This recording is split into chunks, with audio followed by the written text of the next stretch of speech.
Wabarakatuh. Today, inshallah, I'm going to be talking about a selection of verses towards the end of Surah At-Tawbah, which, if we reflect upon them, they summarize two kinds of purity: internal purity and external purity.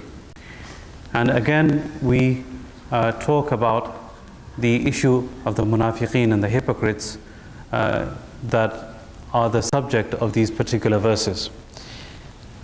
During the run-up to Ghazwat Tabuk, the munafiqeen, the hypocrites, they felt that they were undermined by being in the company of the Prophet ﷺ and being in the same masjid as him, and being in Masjid Quba and the other places of worship in which the Muslims were praying.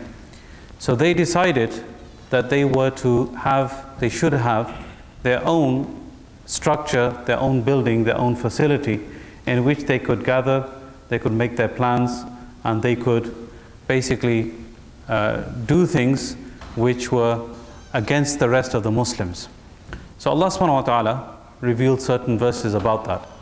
Now, after they had decided that they were going to start this facility, this was in the vicinity of Masjid Quba. And as you may know, Masjid Quba was the first masjid that was ever built by the Prophet ﷺ. As he was coming into Medina, he laid the foundations of this masjid, and then after that he came to Medina, and then after that Masjid Nabawi was built. But the first masjid in Islam that was built was Masjid Quba. And you may know the virtue of this masjid. The Prophet ﷺ, every Saturday, he used to go and visit Masjid Quba, and he used to pray 2 rak'ah there. And he said that whoever goes to pray 2 rak'ah in Masjid Quba, he gets the reward of a complete umrah. Okay, so if you go to Medina, this is one of the places that people tend to visit, Masjid Quba.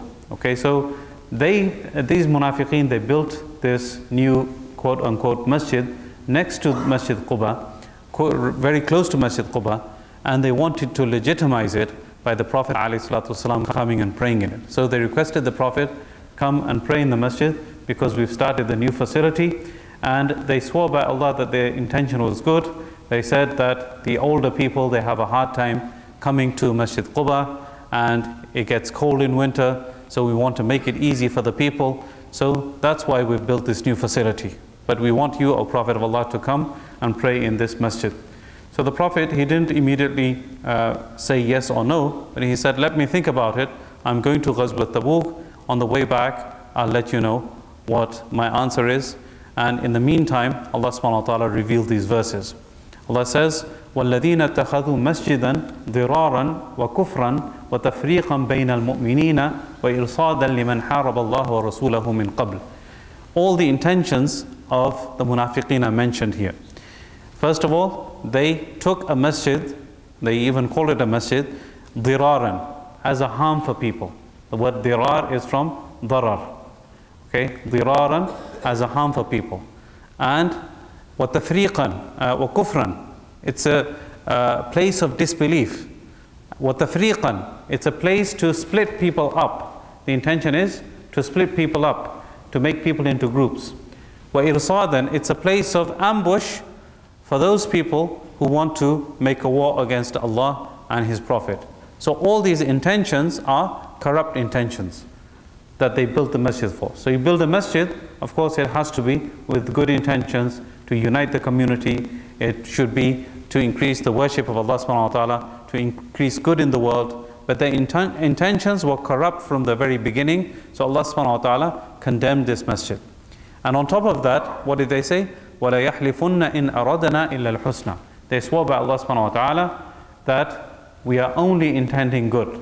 The wording is very powerful. وَلَا يَحْلِفُنَّ. Most certainly, they're going to swear by Allah subhanahu wa ta'ala that indeed we are only intending good. إِنْ أَرَدْنَا إِلَّا الْحُسْنَى. Allah subhanahu wa ta'ala says, وَاللَّهُ يَشْهَدُ إِنَّهُمْ لَكَاذِبُونَ. Allah subhanahu wa ta'ala bears witness that indeed these people are lying.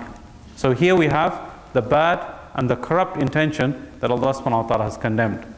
And then on the other hand, then Allah says to the Prophet sallallahu alaihi wasallam, لا تقم فيه أبدا. Do not ever stand inside this masjid. Do not stand in this masjid, don't pray in this masjid, because the intention is bad. Now what is good?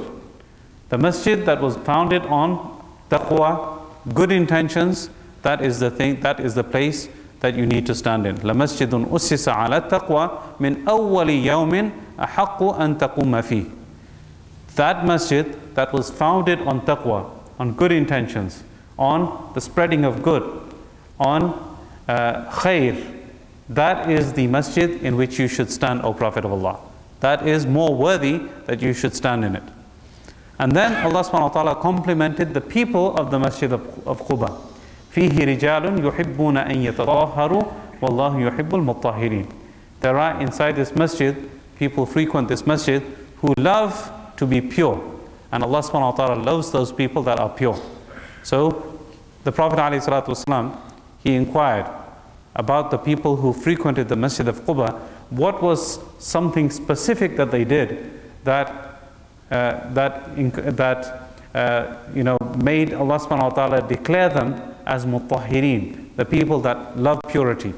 And it was found out, and these riwayat are in Abu Dawud and Ibn Majah, that when they used to use the bathroom, they used to use water in addition to other tools, like in those days obviously stones and things like that.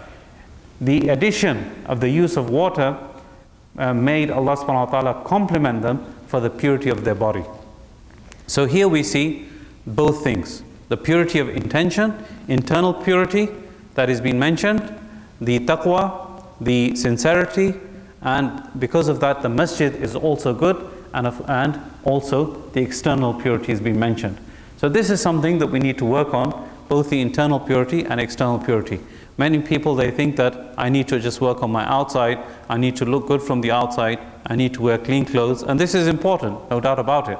But also the internal purity is something that we need to work on as well.